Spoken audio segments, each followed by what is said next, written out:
자, 오늘은 갈릴리 교회 설립 31주년 되는 그런 날입니다. 지난 세월 동안 지켜주신 하나님의 은혜에 감사하며 예배하고 있습니다. 이런 명언들이 있더라고요. 아침에 큰 소리 내지 말자. 달면 삼키자. 조인성만큼만 잘하다오. 얍삽하게 살지 말자. 파이팅! 삼시세끼 잘 챙겨 먹자. 기계와 머리는 굴려야 산다. 뭔 줄 아십니까? 재미있는 가훈들입니다. 실제로 가훈으로 사용하고 있는 것들이고요. 정말 진지한 것들도 있고 굉장히 멋진 그런 가훈들도 많은데 그냥 재미있는 것들만 제가 좀 뽑아봤습니다. 가정에는 가훈이 있고 학급에는 급훈이 있어요. 회사에는 사훈이 있죠. 이런 것들은 그 해당 공동체가 꿈꾸고 또 희망하는 것 혹은 나가야 할 방향 이런 것들을 담아놓은 것들이 대부분입니다. 아무 상관없는 이야기를 하진 않죠. 우리 갈릴리 교회도 이런 의미에서 문구가 하나 있습니다. 워낙 작게 기록되어서 잘 보지 못한 분들도 있을지 모르겠습니다. 그냥 갈릴리 교회가 아니고 하나님의 기쁨 행복한 성도 갈릴리 교회. 좀 풀어 이야기하면 하나님께서 기뻐하시는 갈릴리 교회, 성도들이 행복한 갈릴리 교회라고 말할 수 있습니다. 몇 년 전부터 설립 기념주일이 되면 제가 같은 내용의 설교를 하고 있습니다. 우리 갈릴리 교회가 어떤 교회여야 하는가? 이러이러한 교회가 되기를 바라는 그러한 저의 마음이 담겨져 있는 또 좀 거창하게 이야기하면 저의 목회 철학을 함께 나누고자 함입니다. 늘 같은 이야기일 수 있는데 그래도 또 경청하시고 같은 방향으로 저와 함께 걸어가시는 모든 성도님들 여러분들 되어주시기를 주님의 이름으로 부탁드리고 또한 축복합니다. 오늘 본문의 배경은 이렇습니다. 기원전 587년에 예루살렘이 바벨론에 의해서 함락이 됩니다. 그리고 많은 이스라엘 백성들이 바벨론으로 포로되어 잡혀가죠. 그곳에서는 자신들의 전통, 유대의 전통을 버리게끔 강요당합니다. 그것이 자이든 타이든 그것들을 버리고 바벨론의 문화들 그리고 전통들을 따라야만 했죠. 그리고는 50년쯤 흐른 뒤에 기원전 538년에 바벨론 제국이 무너지고 페르시아가 이제 제국을 장악하게 됩니다. 그때 고레스라고 하는 왕이 유대인들의 귀국을, 이 귀환을 허락해 줍니다. 단지 귀환만 허락해 준 것이 아니고 예루살렘 성과 성전을 재건할 수 있도록 모든 물자도 제공해 줍니다. 꿈에 그리던 일이 이제 실제가 된 것이죠. 그래서 지도자들의 지도하에 돌아와서 그들은 재건 사업에 착수를 합니다. 모든 것들이 잘 풀려가면 얼마나 좋겠습니까만 이렇게 허락도 받고 물자도 지원받았지만 주변 나라들의 많은 방해들도 있었고 이스라엘 백성들 사이에도 사분오열 마음이 맞지 않는 일들이 있었습니다. 왜냐하면 첫째는 남아있는 백성들 포로되지 않았던 백성들이 있고요. 포로가 되어갔던 포로로부터 돌아온 백성들이 있고요. 돌아오면서 난 유대인이 되고 싶다 해서 유대인으로 귀화한 이방인들이 있었어요. 이 세 부류가 있으니까 마음이 맞을 수가 없죠. 특히 지도자들의 이러한 횡포가 좀 심했어요. 가난한 사람들을 압제하거나 그들을 착취하는 일들이 있었죠. 그러니까 세금도 내지 못할 형편에 벌이는 못하고 이러한 공사에만 투입이 되어야 했던 거예요. 그러니까 마음이 상하고 몸은 지칠 수밖에 없었던 거죠. 그런 이유 저런 이유 때문에 20년간 이 성전 그리고 이 성전 예루살렘 성벽 이 재건 작업이 멈추어지게 됩니다.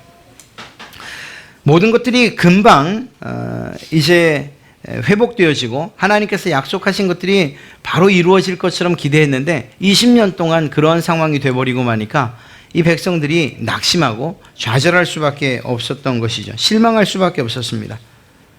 눈앞에 이루어지는 일들이 특별히 없었기 때문인 것이죠. 그때에 260여 년 전에 했던 이사야의 예언이 그들에게 힘이 되고 있는 것입니다. 오늘 읽었던 말씀이 바로 그것이죠. 걱정하지 말아라. 하나님께서 새로운 이름을 너희에게 지어주실 것이다. 다시는 범죄하고 멸망한 옛일을 기억나게 하지 않을 새 이름으로 온 세상이 너를 부르게 될 것이다. 이제부터는 아무도 너를 버림받은 이라고 부르지 않을 것이며 내 땅도 황폐한 땅이라고 부르지 않을 것이다. 오히려 하나님이 너를 기뻐하신다는 뜻에서 헵시바라고 부르시며 내 땅도 결혼하여 남편이 있는 여인이라는 뜻에서 뷸라라고 불릴 것이다. 신랑이 신부를 보고 기뻐하듯이 내 하나님이 너를 보고 기뻐하실 것이다. 이어서 말씀하십니다. 내가 지켜주마, 내가 회복시켜주마. 다시는 이방인들이 너희의 것을 강탈하지 못할 것이다. 하나님께서 너희를 구원해 주실 것이다. 이것이 오늘 읽은 내용이에요. 낙심해 있고 절망해 있고 이제는 자포자기의 심정으로 살아가는 그 백성들에게 아니다. 하나님께서 너희를 다시금 회복시켜 주실 것이라 하는 희망의 메시지를 이사야가 전하고 있는 것이죠. 이 가운데에 이스라엘 백성들에게 주셨던 그 새 이름 헵시바와 뷸라, 하나님께서 기뻐하시는 자, 바로 이것이 오늘 우리 교회가 소망하고 또 제가 바라는 우리 교회의 모습인 것입니다. 우리 갈릴리 교회는 어떤 교회여야 하는가? 세상이 우리 교회를 볼 때 어떤 교회라고 말하면 좋겠습니까? 아, 참 좋은 교회. 또 우리 스스로는 어떻게 말하면 좋겠습니까? 아, 정말 예수 믿기 편안한 교회. 그냥 가면 그냥 좋은 교회. 그러나 더 중요한 것은 하나님께서 우리 갈릴리 교회를 보실 때 어떤 교회라고 생각하시는가 하는 것이 더 중요하다는 것이죠. 뭐 구구절절 많은 말들이 있을 수 있겠지만 저는 하나님께서 우리 갈릴리 교회를 바라보실 때 참 기쁘다. 오늘 이 헵시바라는 그 이름처럼 하나님께서 우리 갈릴리 교회를 바라보시며 기뻐하시면 좋겠다는 생각이 들었습니다. 그리고 그것을 저의 목회 철학 가운데 담았던 것이고요. 여러분들도 이 생각에 동의해서 교회 구성원으로서 또 각자가 교회로 불려지는 그러한 성경적 진리에 따라서 하나님께서 여러분들을 보시면, 그리고 우리 갈릴리 교회를 보시면 그 마음의 기쁨이 그냥 차고 넘치면, 그래서 어찌할 바 모르시면 그러면 좋겠습니다. 그런 교회가 되기를 소망합니다. 말씀드린 것처럼 하나님께서 기뻐하시는 교회가 되었으면 좋겠는데, 그렇다면 우리에게 무엇이 필요하겠는가 하는 거예요. 그것은 첫 번째로 예배입니다. 온전한 예배가 우리에게 필요합니다. 하나님께서 기뻐하시는 교회가 되기 위한 어떤 조건이 있다면 사실은 이 예배에 있습니다. 오늘 말씀을 읽어서 알지만 이스라엘 백성들이 무엇인가를 해서 하나님께서 그들을 기뻐하신 것이 아니에요. 하나님께서 그들을 사랑하시는 온전한 일방적인 사랑이었지만 그것 때문에 하나님은 이스라엘 백성들을 기뻐하신다고 말씀하고 계신 것입니다. 그래서 그들에게 헵시바라는 새로운 이름을 주셨던 거예요. 그러나 이런 일방적인 상황 가운데에서 이스라엘 백성들이 그 하나님의 뜻을 알지 못한 채 여전히 죄악 가운데 거한다면 그 이름은 또다시, 하나님이 그 기뻐하시는 일은 또다시 미루어질 수밖에 없는 것, 이것은 자명한 사실입니다. 하나님께서 우리를 일방적으로 사랑하여서 구원하여 주시고 또한 우리를 바라보실 때, 여러분을 바라보실 때 내가 참 기쁘다 이렇게 말하실 수 있습니다. 그러나 그 기쁨이 오래 지속되길 원한다면, 그것이 우리에게 계속 있길 원한다면 우리 편에서 하나님의 그 사랑과 그 은혜, 그 구원에 대한 우리의 반응이 있어야 되는 거죠. 그 반응의 첫 번째가 무엇인가 하면 바로 예배라는 것입니다. 온전한 예배 말입니다.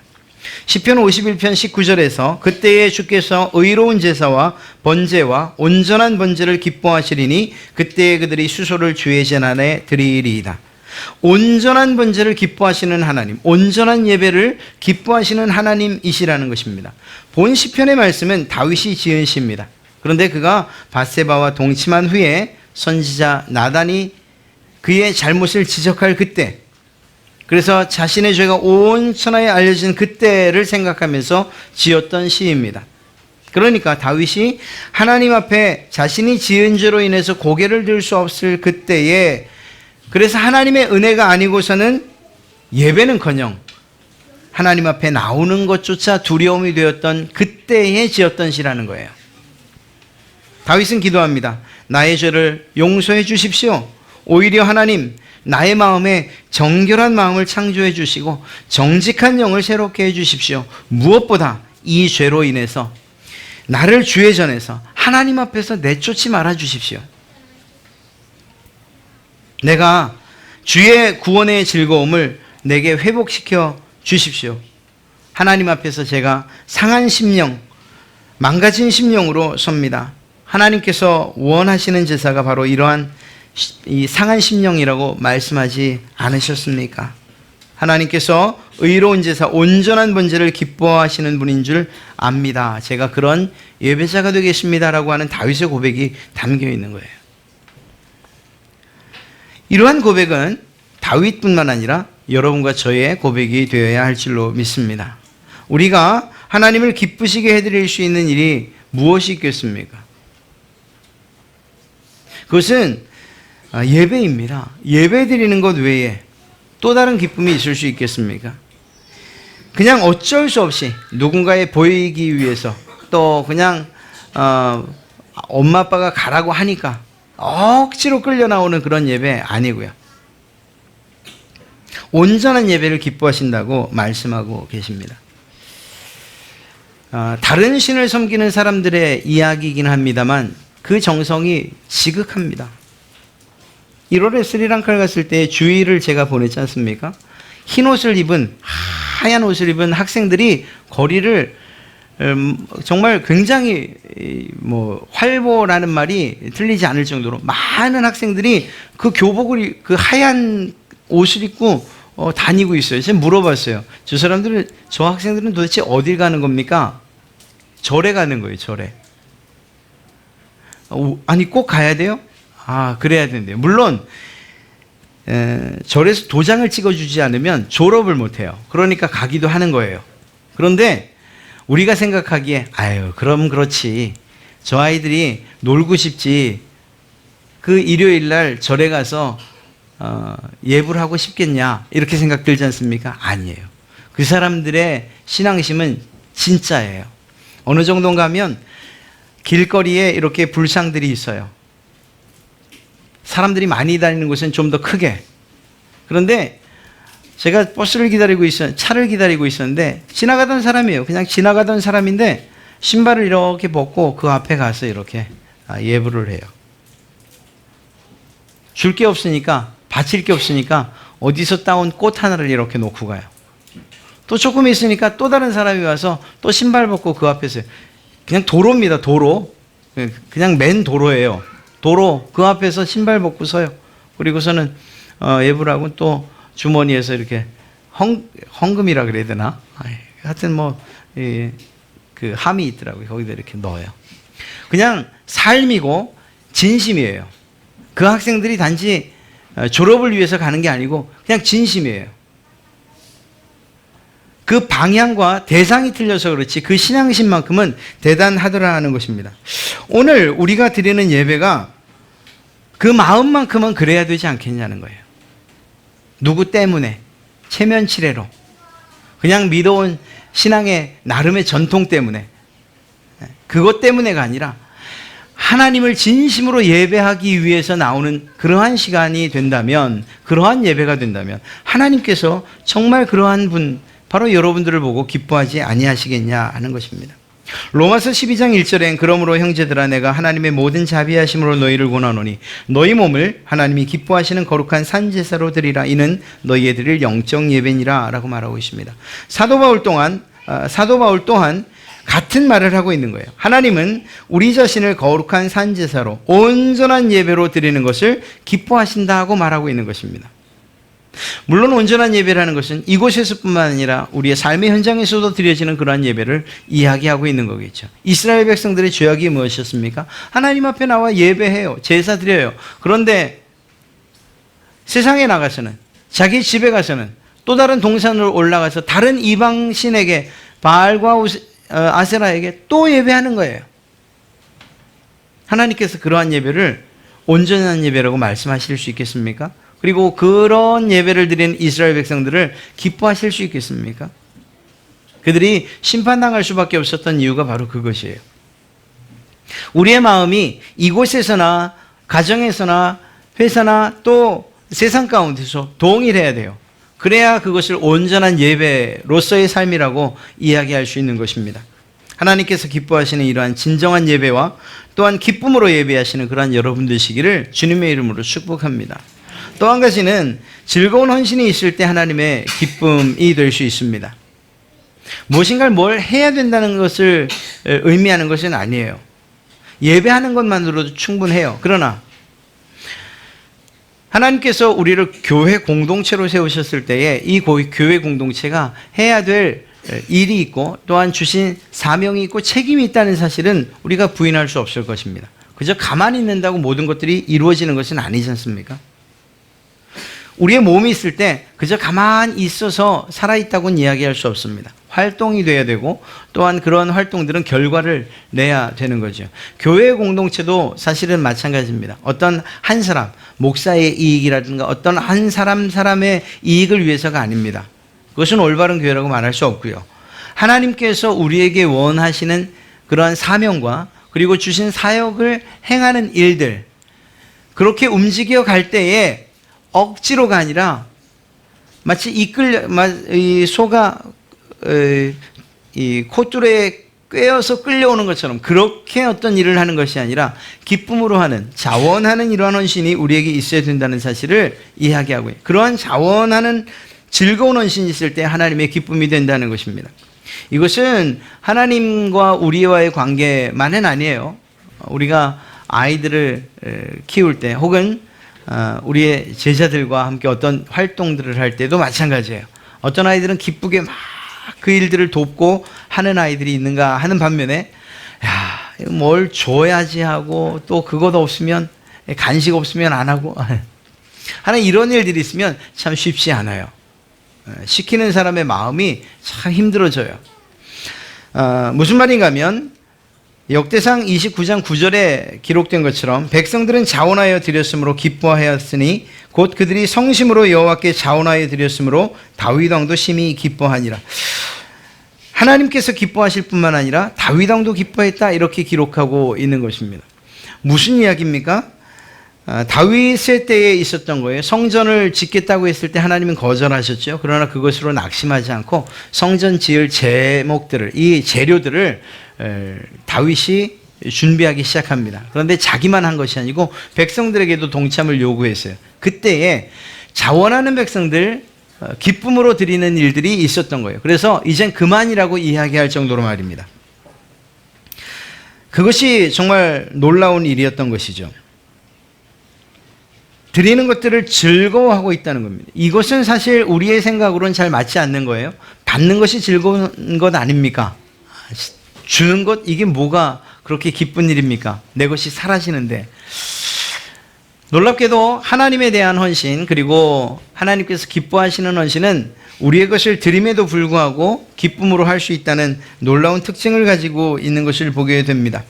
광야의 성막을 지을 때도 동일한 일이 일어났습니다. 그때에도 성막 지을 그러한 재료들을 요청할 때에 백성들이 자원하는 마음으로 가져왔어요. 어떤 사람은 이걸 드려야 될까 말아야 될까 고민했던 사람들도 있을지 모르겠어요. 그러나 어느 때가 됐을 때 이제 그만이라고 말합니다. 마음에 조금이라도 부담이 있어서 그것을 드리지 못했던, 내일 해야지 했던 이들은 아마 드리는 일들에도 동참하지 못했을 거예요. 무슨 말입니까? 하나님께 대한 헌신은 즐거움을 반드시 동반해야 된다는 것을 이야기하고 있는 거예요. 기쁘게 해야 된다는 것을 이야기하고 있는 것입니다. 성전을 지을 때에도, 성막을 지을 때에도 각양각색의 사람들이 맡겨진 곳에서 최선을 다해서 하나님께 헌신하고 충성했던 것을 알 수가 있습니다. 물론 그 자리에 세우시는 분은 하나님이시죠. 그러나 자원하는 마음으로 그 일을 기쁘게 행해야 된다는 사실을 성경은 이야기하고 있는 것입니다.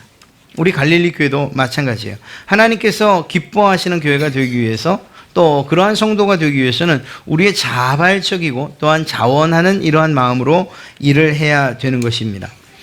사실 많은 일들을 여러분이 하고 계셔요. 많은 사역들, 식사 봉사, 또 청소로 시작해서 또 우리사랑 봉사단을 통해서 많은 일들을 하고 있고 또 하게 될 거예요.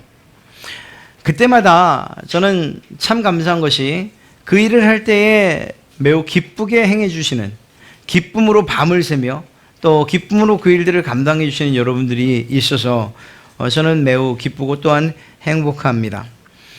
제가 그러한 기쁨을 느꼈다면 하나님께서도 그러한 여러분들의 수고와 헌신을 매우 기뻐하지 아니하시겠냐 하는 것입니다. 때로 내 것이 없어지면서도, 내 시간을 사용하면서도, 내 물질을 사용하면서도, 내 것을 돌보지 못하면서도, 그러면서도 행복하게 되는 놀라운 기적들이 하나님의 공동체 안에는 있다라는 거예요. 세상은 그러한 일들을 참 찾기 쉽지 않습니다. 물론 자원봉사나 혹은 어떤 단체들을 통해서 그런 기쁨들을 맛볼 수 없는 것은 아니지만 말입니다. 진정한 행복은 받을 때가 아니라 오히려 줄 때 느낄 수 있는 것이 아니겠습니까? 주님께서도 자기의 생명을 지키려 하지 아니하시고 오히려 십자가에 내어 놓으셨어요. 그리고 그 길을 자원하여서 자발적으로 그 길을 선택하셨어요. 그분의 죽음의 순간은 고통이었으나 그러나 그 일을 통해서 구원받게 된 백성들, 바로 우리를 바라보실 때 주님의 기쁨이 가장 크지 않겠습니까? 바로 그것입니다. 찬송하는 것도 즐겁게 하셔야 됩니다. 예배하는 것도 즐겁게 하셔야 됩니다. 드리는 일들이나 고된 일, 이것도 역시 기쁨으로 즐겁게 하셔야 됩니다. 직분 상관없습니다. 장로님들도 즐겁게 하셔야 되고요. 또한 권사님들도 마찬가지입니다. 안수 집사님도 즐겁게 일들을 감당하셔야 돼요. 집사님도 권사님도 마찬가지예요. 우리 학생들도, 우리 어린아이들도 자기에게 맡겨진 일들을 기쁘고 즐겁게 할 수 있어야 됩니다. 저도 우리 전수사님들과 함께 즐거이 그리고 자원하는 마음으로 일하겠습니다. 이러한 공동체가 될 때에, 그래서 누구 하나 빠지는 일 없이 모두가 기쁨으로 어떤 일들 또 사역들에 동참할 때에 그때 하나님께서 기뻐하시리라 생각합니다. 여러분, 밥상을 차려놓고 부모님과 함께 식사하는 그 밥상 앞에서 다투는 일들이 일어나면, 자녀들이 서로 싸우는 그런 일들이 일어나면 정말 마음대로 하면 그 상을 엎어버리고 싶지 않겠습니까? 밥상머리 앞에서는 정말 지켜야 될 예절이 있어요.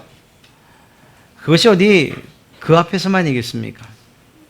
세상 부모님 소원도 형제들이 우애한 것이라고 한다면 하나님께서 예수 그리스도의 피로 값주고 사신 가족과도 같은 여러분들과 또한 여러분들이 함께, 또 저를 포함해서 우리 모든 성도들이 함께 사랑하고 또 배려하고 또 위로하고 격려하는 이러한 일들, 그러면서 주님께서 우리에게 주신 그러한 사역들을 잘 감당해 나가면 그것이 하나님의 기쁨이 되지 않겠냐 하는 것입니다. 사랑하는 성도 여러분, 하나님께서 기뻐하시는 교회, 무엇으로? 온전한 예배와 즐거운 사역, 즐거운 헌신으로 하나님께서 기뻐하시는 그러한 교회 되시는, 그리고 또 그 교회의 구성원인 바로 여러분들이 그 주인공이 되시는 놀라운 축복들이 여러분에게 있기를 주님의 이름으로 바랍니다. 우리 갈릴리 교회는 하나님께서 기뻐하시는 교회뿐만 아니라 속한 모든 공동체의 원들인 바로 여러분과 제가 행복한 교회가 되어야 할 것입니다. 또 그리고 그것을 소원합니다. 어쩌면 여러분들 가운데는 이 행복이란 말에 거부감을 느끼는 분들이 계실지도 모르겠어요. 아니, 예수님을 믿는 것이 어떻게 행복한 일인가? 행복한 일인데 왜 이렇게 생각을 하실까요? 왜냐하면 주님을 따르는 길이 십자가의 길이라고, 좁은 길이라고, 고난의 길이라고, 좁은 문을 통과하는 길이라고 이렇게 생각하고 있기 때문입니다. 사도 바울도 또 예수님의 제자들도 또 모두 주를 위해서 고난당하지 않았는가? 우리 믿음의 선배들이 그런 길을 가지 않았는가? 십자가의 길을 지고 가는 길, 군사로서 따라가는 그 길, 그 길이 어떻게 행복할 수 있겠는가? 이렇게 얘기를 합니다. 그러나 그것은 우리의 잘못된 생각입니다. 어려운 일을 해도 행복하게 일할 수 있고요. 고되고 정말 땀을 흘려야만 한 그 일도 행복하게 할 수 있습니다. 우리의 몸이 비록 지치고 또 힘들어도 그래도 우리 안에서 정말 피어오르는 이러한 행복을 주체할 수 없을 때가 많습니다. 결코 그리스도인의 행복은 사치가 아닙니다. 오히려 마땅히 누려야 할 것입니다. 한번 생각해 보십시오. 하나님을 믿는다는 것, 천국 백성이 된다는 것, 그리고 그 구성원들이 모여있는 이 모임이 행복하지 않다면, 그러면 그것이 과연 정상이겠습니까? 그렇지 않아요. 우리의 모임은, 그리고 또 우리가 예배하는 이 시간, 우리의 사역들은, 아니 그것과 상관없이 우리가 하나님의 자녀됐다는 이 사실 하나만으로도 우리는 행복함을 누리고 살아야 되는 그러한 사람들인 것입니다. 우리의 입에서 나오는 말들이나 혹은 표정이나 혹은 손과 발, 몸짓, 이 하나하나에 우리가 만끽하고 있는 행복이 다 묻어져 나와야 되는 거예요. 그래서 교회에서 예배하러 오는 혹은 또 이렇게 스쳐 지나가는 성도들을 향해서 인사할 때에 야, 참 저 사람은 행복해 보인다, 말하지 않아도 그런 느낌들을 서로가 느낄 수 있어야 됩니다. 그런 교회가 되기를 소망한다는 거예요. 하나님을 믿는 그 교회 공동체이고 하나님이 기뻐하시는 그러한 교회 공동체라고 말하는데 그 사람의 얼굴엔 근심이 있고 또 저 사람의 얼굴엔 걱정이 가득 차 있고 행복하다는 느낌을 전혀 느낄 수 없다면 그 교회는 뭔가 문제가 있는 것 아니겠습니까? 정말 세상에서 치열하게 싸우다가도 또 이곳에 와서 쉼을 얻고 위로를 얻고 힘을 얻는 일들이 있어야 되고 마음의 상처와 또 찢김이 있어도 이곳에서 그것이 치유되시며 그래서 행복을 누릴 수 있는 그러한 교회가 되어야 하지 않겠습니까? 여러분, 예수님 믿는 것이 정말 행복한 일 아닙니까? 저는 그것이 마땅히 행복한 일이 되어야 된다고 생각합니다. 돌아오는 주일이 기다려져야 되고 예배드리는 것들이 기쁨이 되어야 되는 것, 우리가 한 번쯤 돌이켜 봐야 될 일인 것이죠. 여러분의 잃어버린 행복들, 이것들을 찾아 돌려드리는 교회, 우리 갈릴리 교회가 되기를 소원합니다. 여러분이 나는 행복합니다 이렇게 굳이 말하지 않아도 돼요. 난 정말 행복합니다, 난 진짜로 행복합니다, 아시죠? 이렇게 하지 않으셔도 돼요. 이게 개인적인 얘기고 또 좀 조심스러운 부분이어서 이야기하기가 좀 어렵습니다만 그래도 제가 어떻게 하다가 심리 검사를 받았어요. 그랬더니 다 좋대요. 다 좋대요. 그런데 선생님이 저한테 그러더라고요. 선한 사마리아인 컴플렉스가 있는 것 같아요. 이렇게. 깜짝 놀랐어요. 저 컴플렉스 없는데요? 그래. 아니, 어떻게 그렇게 다 행복하다고 이야기할 수가 있어요? 이건 뭔가 문제가 있는 거예요. 선생님은 선생님을 위장하고 있습니다, 이렇게 얘기하더라고요. 그래서 제가 고민이 됐어요. 그러면서 묻더라고요. 직업이 뭐예요? 목사인데요. 거봐요, 그런 것 같아요. 여러분, 제가 정말 이게 가면 쓰고 있는 것 같습니까? 제가 여러분 이렇게 막 심각하게 있대 여러분 만나면 이렇게 웃는 것 같아요. 사실 그렇지 않은데 말입니다. 저의 진심을 몰라주는 의사가 참 미웠습니다. 전 정말 행복한 목사라고 생각하고 있거든요. 세상에 이상할이 많지 여러분들 안에서 행복이 발견되어지기를 주님의 이름으로 축복합니다. 그것이 없다면 예수 믿는 기쁨을 어디서 찾을 수 있겠습니까? 내세, 천국 가서? 그렇지 않습니다. 제가 말씀드리잖아요. 천국에서 맛보는 그 즐거움을 우리 교회 공동체 안에서 맛볼 수 있어야 된다고요. 그래야 교회의 존재의 의미가 있는 것이죠. 그저 바깥을 향해서만, 세상을 향해서만 우리가 잘하는 교회 아니에요. 먼저 우리가 그 행복감을 느낄 때 굳이 말하지 않아도 세상 사람들이 우리 교회에 대해서 인정하고 또 그 교회를 한번 가보고 싶다 하는 이런 생각이 드는 거예요. 이러한 행복감을 가지고서 우리가 사역할 때에 그분들, 그 받는 분들도 기쁨과 즐거움을 누리는 거예요. 억지로 이거 정말 안 하면 안 되는 일이어서 하면, 그래서 인상을 이렇게 팔자 수염을 하고서 수염이랍니다. 죄송합니다. 팔자 눈썹을 하고서 그렇게 일을 한다면 대접을 받는 분들도 다시는 오고 싶지 않은 생각이 들 수밖에 없어요. 그러나 여러분들의 모습 가운데서 그런 모습을 한 번도 본 적이 없어요. 그러니 그분들이 아이고 내가 몇십 년을 여기서 살았는데 아이고 갈릴리 교회 같은 이런 교회가 없어요. 이런 얘기를 할머니들한테 듣지요. 꼭 진심이라고 생각하진 않아요. 그래도 인사치레라도 그게 얼마나 감사한지 알 수 없어요. 그렇습니다. 만군의 주요 온 세상의 주인이신 그 하나님께서 여러분을 보기만 해도 어쩔 줄 몰라 하시고 기뻐하신다면 그것만큼 행복한 일이 또 어디 있겠냐는 거예요. 우리가 무엇을 가져서 행복한 것은 사실 진짜인가 아닌가 그것이 없어져 보면 알아요. 돈이 있어서 행복하십니까? 그러면 저에게 말씀하시고 제가 그걸 잠깐 가져갈게요. 그때도 돌려주지 않고 말입니다. 그때도 행복하시다면 정말 행복한 거예요. 그러나 만약 내가 행복을 누리는 요소가 사라졌을 때에 그것이 불행으로 여겨진다면 그건 진정한 행복이 아닌 거죠. 그것이 진짜 행복을 주는 그러한 요소가 되기 위해서는 정말로 제가 잘못 얘기했습니다. 그것이 사라져도 여전히 아무런 생각이 없다면 그것은 우리에게 중요한 것이 아니죠.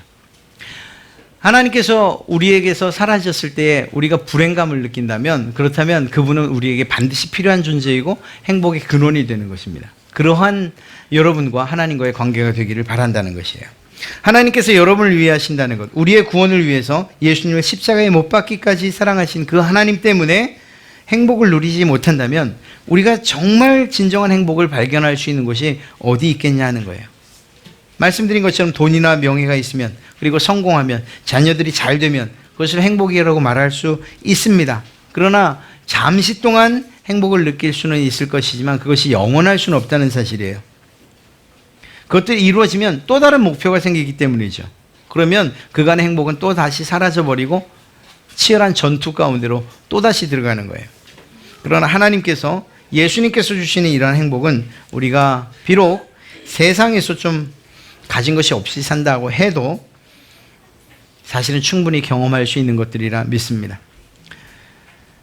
좀 과한 얘기지만 예수님을 위해서 고난을 당하거나 혹은 심지어 죽는 일이 혹시 생긴다고 해도 그것조차 행복하게 여길 수 있게 되리라 저는 확신합니다. 왜냐하면 우리의 믿음의 선배들이 그렇게 살았기 때문이에요. 죽음의 길들을 비록 두렵지만 그러나 그 길을 기꺼이 걸어갔어요. 억지로가 아니고 스스로 말입니다. 이유가 무엇입니까? 이렇게 실제로 수없이 많은 초대교회 성도들 그리고 우리의 믿음의 선배들 또 선교사님들 그들의 마지막 모습 그것이 인간적으로는 고통과 고난 가운데 있었다 할지라도 그들에겐 그 내면은 진정한 기쁨과 그리고 하나님을 향한 기대감이 있었을 것이라고 저는 확신합니다. 그래서 그 길을 갈 수 있었던 것이죠.